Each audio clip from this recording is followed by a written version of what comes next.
नमस्कार। भिवानी हलचल में आपका स्वागत है। भिवानी के पंचायत भवन में सीएम का लाइव प्रोग्राम चला हुआ है, जिसमें भिवानी जिले के कई परियोजनाओं का लोकार्पण भी होने जा रहा है। यहां पर सांसद धर्मवीर सिंह, कृषि मंत्री जेपी दलाल, विधायक घनश्याम सराफ, डीसी समेत अनेकों प्रशासनिक अधिकारी भी यहां पर मौजूद हैं।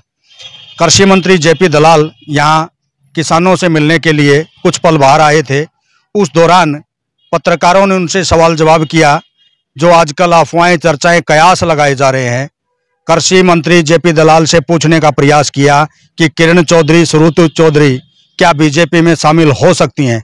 इसके सवाल के उत्तर में जेपी दलाल का कहना था, किसी भी पार्टी दल में संभावनाएं, कयास, अफवाहें, चर्चाएं बनी रहती हैं और उनके संपर्क में काफी कांग्रेस के शीर्ष नेता भी हैं और वो जल्दी बीजेपी में शामिल हो सकते हैं। किरण चौधरी, श्रुति चौधरी के सवाल पर उन्होंने चुटकी लेते हुए कहा, यदि परिवारवाद से ऊपर उठ करके राष्ट्रवाद की भावना के साथ यदि कोई पार्टी में आता है तो उनका स्वागत है। इसी तरह से केंद्र की जो योजनाएं हैं, चाहे वो नेशनल हाईवे बनाने की हो, चाहे एयरपोर्ट बनाने की हो, चाहे एम्स बनाने की हो, चाहे रेलवे स्टेशन को अपग्रेड करने की हो, वो भी तेज गति से काम चल रहा है। सारी दुनिया मानती है कि भारत की अर्थव्यवस्था दुनिया में सबसे तेज गति से बढ़ रही है। विकास के काम सबसे तेज गति से भारत में हो रहे हैं और उसी का परिणाम है कि दुनिया के अंदर भारत की ताकत बढ़ रही है। प्रत्येक भारतवासी का इस बात का गर्व है कि आज की जो सरकार है, बगैर भेदभाव के, बगैर इलाकावाद के, बगैर जातिवाद के पूरे देश में समान विकास के काम चला रखे हैं और उसका परिणाम दिखाई भी दे रहा है। बच्चा बच्चा बोल रहा है, इस बार फिर लोकसभा के चुनाव के अंदर मोदी जी को प्रधानमंत्री बनाएंगे और इस बार 400 पार का नारा जनता ने खुद ही दे दिया। सर्दी के दिनों बेमौसमी बारिश हुई, ओलावृष्टि हुई, किसान मेरे से मिले थे। हमने सब किसान भाइयों को और मुख्यमंत्री जी ने भी बोल दिया है कि आप अपने आकलन का करके पोर्टल पे चढ़ा दें और हम अपनी स्पेशल गिरदावरी जो है की बजाय जो आजकल गिरदावरी चल रही है उसके थ्रू ही गिरदावरी कराएंगे और जिसका नुकसान होगा नीति के अनुसार हम उसकी भरपाई निश्चित तौर पर जल्दी से जल्दी करेंगे। सर, चुनाव की बात करें तो 400 पार का नारा लगाते हैं, वहीं जो राहुल गांधी भी घूम घूम कर प्रचार कर रहे हैं, मोदी की गारंटी को नकली गारंटी बता रहे हैं। देखिए, राहुल गांधी जी जहाँ जहाँ घूम के जाते हैं वहाँ वहाँ कांग्रेस का कोई नेता छोड़ के भाग जाता है। राहुल गांधी जी का जनता पर कोई प्रभाव नहीं है। सारे आम मतदाता ये कहता है कि 70 सालों तक इनके परिवार ने देश को पीछे धकेलने का काम किया।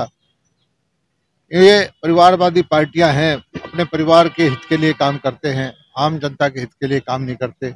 दूसरी तरफ ऐसे प्रधानमंत्री हैं जो 10 साल से एक दिन भी छुट्टी नहीं ली, होली दिवाली सेना के सैनिकों के बीच बनाते हैं, सारा दिन इस कोशिश में लगे रहते हैं कि कैसे भारत का आखिरी पंक्ति में बैठा हुआ आदमी वो भी तरक्की करे, उसको भी लाभ मिले, महिलाओं को लाभ मिले, बच्चों को लाभ मिले, किसानों को लाभ मिले। तो सारे देश में मोदी जी की लहर है, राहुल गांधी जी को कोई पूछने वाला नहीं। सबसे बड़ी संख्या देश में युवाओं की है, सबसे बड़ी समस्या जो है बेरोजगार की। कांग्रेस ये सही है, रोजगार ये सही है कि हमारी पुरानी शिक्षा व्यवस्था की वजह से हमारे डिग्री लेकर के बहुत सारे बच्चे हो गए, उनके लिए रोजगार नहीं थे और अब जो नई शिक्षा नीति आई है इसके सुखद परिणाम आएंगे और मैं समझता हूं कि भारत की जो वैश्विक स्तर पर ताकत बढ़ेगी तो दुनिया के सारे अवसर हमारे बच्चों के लिए भी उपलब्ध होंगे और आने वाले वक्त में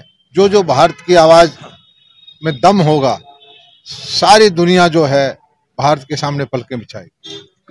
किरण चौधरी की संभावना है सर बीजेपी में शामिल होने की। विचारधारा में ओतप्रोत हो, देश का हित सोचे, अपने परिवार के बारे में ना सोचे, जनता के बारे में सोचे, हर उस आदमी का हम स्वागत करेंगे।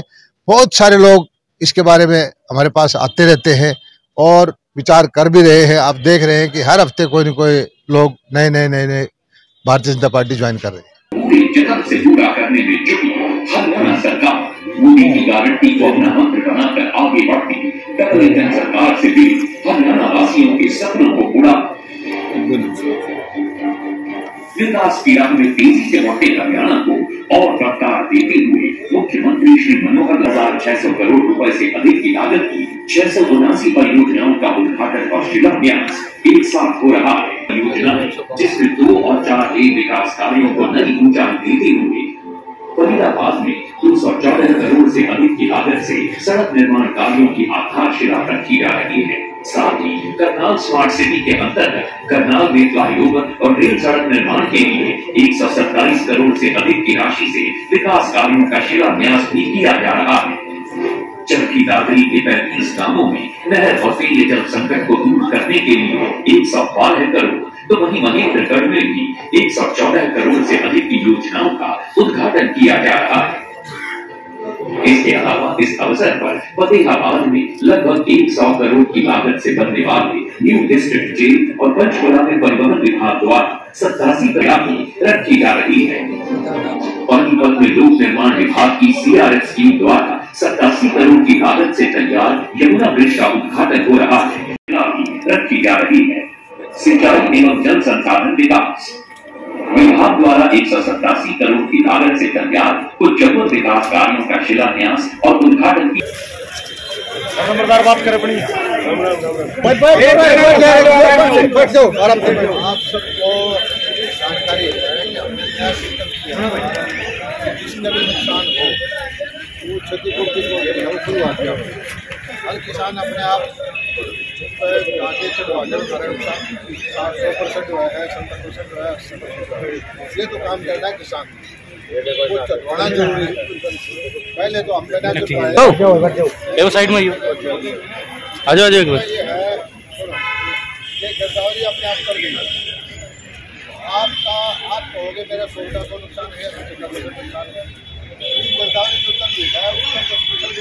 कर दी है उसी गिरदावरी ने आगे बढ़ा के उसी में पटवारी बता देगा कितना % नुकसान, दोनों का मैच करके मेरा देने वाली सारी फसल खराब हो गई और फिर मंडी में 60 मन क्यों बेचाओ देखे तो ये ध्यान रखने वाली बात है। एक चीज़ आप समझ सारा मैंने कर दिया है तो इसका नुकसान कौन सा पैसा देते हैं। पिछली बार कहीं ने क्या करा के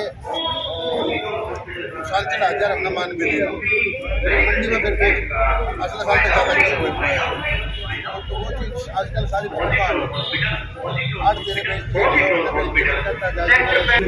आपका कोई मतलब नहीं मेरा काम पर हम अपना पोर्टल चला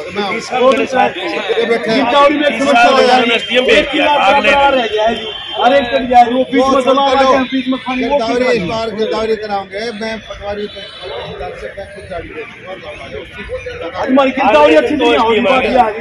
लेकिन कम चढ़ा दो पक्ष बड़ी है अरे बैठ दो धर तो रहे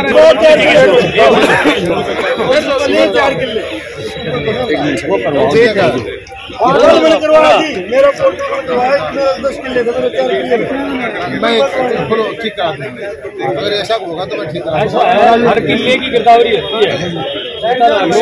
हम जो गिरदावरी करेंगे ना गिरदावरी हर किले की पुख्ता है या खराबा है उसमें भी चढ़ा रहे हैं। जो हमारी पटवारी गिरदावरी कर रहे हैं उसमें भी चढ़ाएंगे। कल ये ना पोर्टल पे चढ़े हुए नहीं ना पोर्टल पे भी चढ़वाएंगे। समस्या क्या आ रही है जैसे इस पे ओड़ा लग गया जैसे ये खड़ी है